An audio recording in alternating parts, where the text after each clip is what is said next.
أعوذ بالله من الشيطان الرجيم بسم الله الرحمن الرحيم قال الرحمن في القرآن وقلنا يا آدم اسكن أنت وزوجك الجنة وكلا منها رغدا حيث شئتما ولا تقربا هذه الشجرة فتكونا من الظالمين۔ خداوند متعال ارشاد فرما رہا ہے، اے آدم آپ اپنی زوجہ کو لے کر جنت میں چلے جائیں۔ اب یہاں پر سوال یہ پیدا ہوتا ہے کہ جس جنت میں حضرت آدم علیہ السلام ساکن تھے، رہائش پذیر تھے، وہ جنت کون سی تھی؟ کیا وہ جنت اسی دنیا پر تھی یا وہ جنت عرش پر تھی؟ یہاں پر دو نظریے پائے جاتے ہیں اور ہر صاحب نظر اپنی دلیلیں دیتے ہیں۔ ہم یہاں پر دو نظریے ذکر کریں گے اور ہر ایک کی دلیل بھی ساتھ ساتھ ذکر کریں گے۔ پہلا نظریہ یہ ہے، کچھ مفسرین کہتے ہیں کہ جس جنت میں حضرت آدم علیہ السلام ساکن تھے، رہائش پذیر تھے، وہ جنت عرش پر تھی۔ یہ وہی جنت ہے جس کا متقیوں سے وعدہ کیا گیا ہے، یعنی جنت ماوا۔ اس کی دلیل کیا ہے؟ اس کی پہلی دلیل وہ کہتے ہیں کہ تبادل ہے۔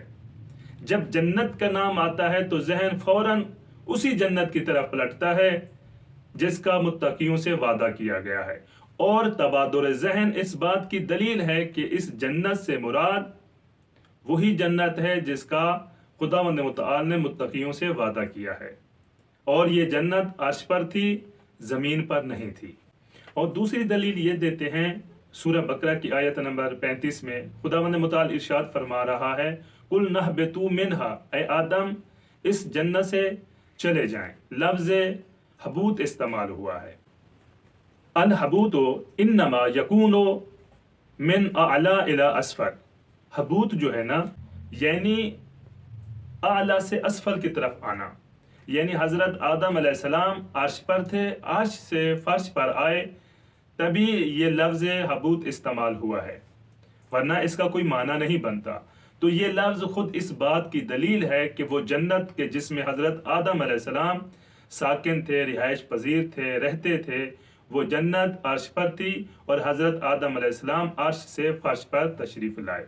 اور دوسرا نظریہ یہ ہے، بعض مفسرین لکھتے ہیں کہ وہ جنت جس میں حضرت آدم علیہ السلام رہتے تھے، وہ جنت عرش پر نہیں تھی بلکہ فرش پر تھی، اور یہ وہ جنت نہیں ہے کہ جس کا جو ہے نا متقیوں سے وعدہ کیا گیا، بلکہ یہ ایک خاص جنت تھی جو زمین پر تھی اور حضرت آدم علیہ السلام کے لیے بنائی گئی تھی۔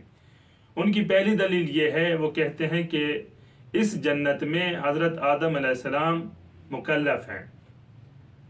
حضرت آدم علیہ السلام کو تکلیف دی گئی ہے کہ اے آدم اس شجر ممنوعہ کے پاس نہیں جانا، اور جنت ماوا میں جو ہے کوئی تکلیف نہیں ہوتی، وہاں پر کسی عمل کا تقاضا نہیں کیا جائے گا۔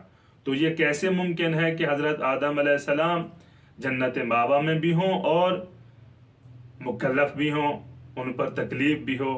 تو یہ تکلیف کا ہونا، حضرت آدم علیہ السلام کو ایک امر سے نہیں کرنا، اس بات کی دلیل ہے کہ حضرت آدم علیہ السلام جس جنت میں رہتے تھے، وہ جنت زمین پر تھی، عرش اولا پر نہیں تھی، جنت ماوا نہیں تھی، بلکہ ایک خاص جنت تھی جو حضرت آدم علیہ السلام کے لیے بنائی گئی۔ اور دوسری دلیل وہ یہ دیتے ہیں کہ خداوند متعال نے ارشاد فرمایا ہے، یا آدم اسکن انت وزوجک الجنہ، اے آدم آپ اور آپ کی زوجہ اس جنت میں ساکن ہو جائیں، اس جنت میں رہیں۔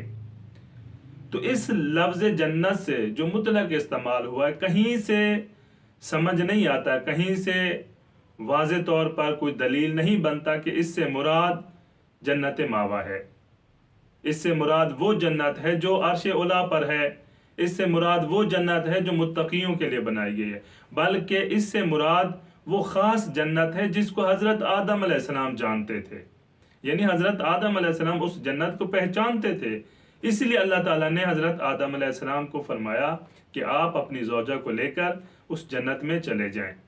یہ جنت زمین پر تھی، عرش پر نہیں تھی۔ اور لفظ حبوط جو استعمال ہوا ہے، اس سے مراد وہ بلندی، ظاہری بلندی نہیں ہے کہ عرش سے فرش پر آنا، بلکہ اس سے مراد جو ہے نا وہ باطنی بلندی ہے۔